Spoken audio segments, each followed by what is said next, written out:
Hi, I'm Dr. Vishal Lingam. I'm a spine surgeon practicing in Delhi and in Noida. So today we are going to talk about spine fusion surgery या spine का fusion होना. So जब भी nerves पे pressure पड़ता है तो generally इसलिए pressure पड़ता है क्योंकि रीढ़ की हड्डी में movement हो रहा होता है, abnormal movement हो रहा होता है. So normally हमारा movement होता है, हम लोग झुकते हैं, इधर-उधर घूमते हैं.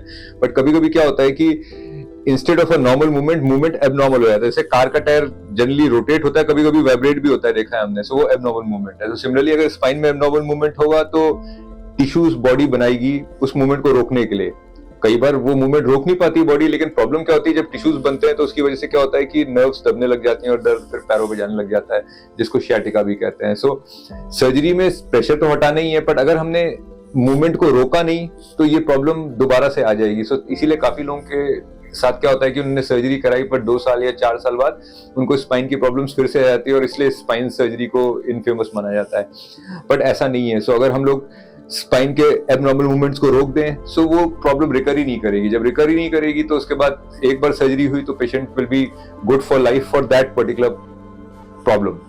सो स्पाइन फ्यूजन में हम लोग करते क्या है कि हम लोग दोनों हड्डियों का मूवमेंट जो है वो एबनॉर्मल मूवमेंट को खत्म कर देते हैं. समथिंग लाइक कि जिस कुर्सी पे बैठ रहे हैं उसकी टांग अगर ढीली हो गई तो हम उसमें कील ठोक दे रहे हैं जैसे कि टांग सॉलिड हो गई. तो सिमिलरली बड़ी टेक्निक्स हैं हमारे पास जिससे कि हम लोग स्पाइन के जो एबनॉर्मल मूवमेंट्स हैं, जो बोन एबनॉर्मली मूव कर रही है, उसको हम लोग रोक सकते हैं. जैसे कि स्क्रूज लगा देते हैं, स्क्रूज के साथ रॉड लगा देते हैं.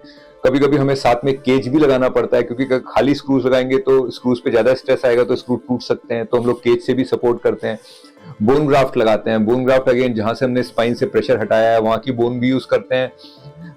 इलियक क्रेस्ट या पेल्विस से भी बोन निकालते हैं. कभी कभी आर्टिफिशियल बोन भी यूज करते हैं. तो कई सारी टेक्निक्स है जिनसे कि हम लोग स्पाइन का मूवमेंट स्क्रूज और बोन ग्राफ्ट और केज लगा के रोक लेते हैं. एक बार स्पाइन फ्यूज हो गई, फ्यूज का मतलब आपस में जुड़ गई, तो वो मूवमेंट खत्म हो गया. मूवमेंट खत्म हो गया तो वो प्रॉब्लम दोबारा नहीं आएगी. इसका मतलब ये नहीं कि हमारा अगर हमने स्पाइन का मूवमेंट फ्यूजन कर लिया तो इसका मतलब है कि हमारा मूवमेंट ही रुक जाएगा. हमारा मूवमेंट नहीं रुकेगा. हमारी बॉडी में बहुत सारी लेवल्स हैं जिससे कि हम लोग मूवमेंट करते हैं. अगर एक लेवल खत्म भी हो गई तो thankfully God has given us other levels जिसमें कि हम लोग मूवमेंट करते रहते हैं. हमारी एक्टिविटीज नॉर्मल रहेंगी, बस वो वाली प्रॉब्लम दोबारा रिकर नहीं होगी. So spine fusion surgery is a very nice surgery in properly indicated patients.